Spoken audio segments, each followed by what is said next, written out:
sur le système d'évaluation des marchés publics, des systèmes de marchés publics.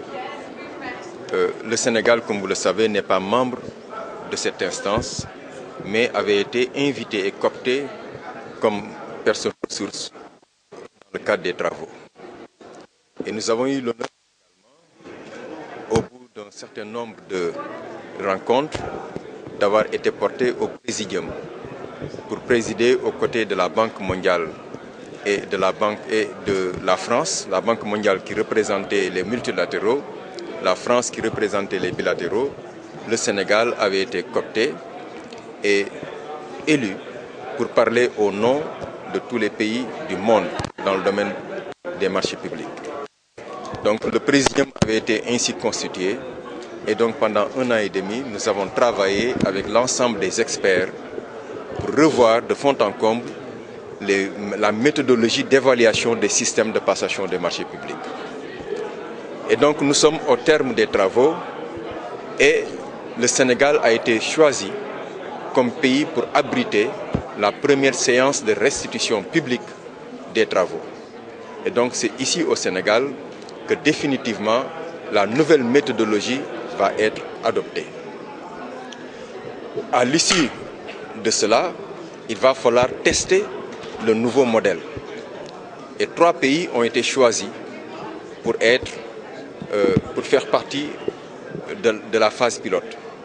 Le Sénégal en fait partie. Cela dénote simplement de la confiance que les pairs, que les pays, que les partenaires techniques et financiers à travers le monde placent à notre pays. C'est vrai que le débat des marchés publics est très intense au Sénégal, c'est notre particularité et c'est certainement également ce qui fait que notre système avance chaque jour.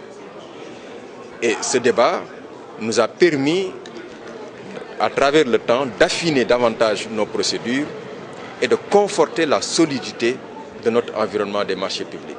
Quels sont les nouveaux éléments? Il y a des piliers au niveau de la méthodologie qui va être, d'ailleurs tout à l'heure, ça va être le sens de la discussion. Ils vont présenter les différents piliers et les indicateurs d'évaluation, les indicateurs de pertinence qui permettent d'avoir une appréciation objective du degré de fonctionnalité d'un dispositif de passation de marché d'un pays. Et donc, ce que j'étais en train de dire, c'est que au Sénégal, c'est vrai, il y a beaucoup de débats qui sont engagés. Mais il faut comprendre in fine que nous avons un dispositif qui est respecté à travers le monde, un dispositif qui fonctionne.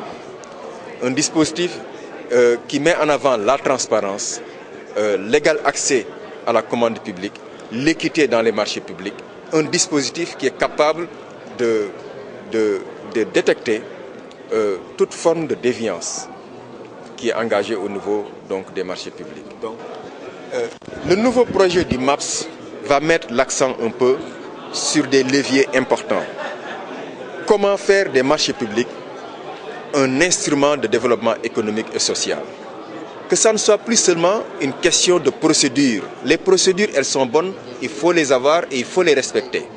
Mais au-delà des procédures, il faut absolument que les marchés publics puissent constituer un levier de développement. Vous avez entendu dire que les marchés publics constituent jusqu'à 20% du produit intérieur brut de nos pays. Donc c'est extrêmement important. Il faut y accorder une grande attention. Il faut également que certains débats, encore une fois, les procédures, c'est important. Il faut les respecter. Mais la nouvelle idée, si vous avez entendu écouté tout à l'heure attentivement le représentant de la BAD, a essayé de renvoyer une notion, value for money, que donc quand on engage, quand on investit dans les marchés publics, le plus important, c'est d'être attentif sur le rapport qualité-prix, qui va au-delà des procédures. Qu'il y a des fondamentaux qui étaient là, qu'on est en train également de remettre en cause. Que donc, le plus important, c'est d'aller vers des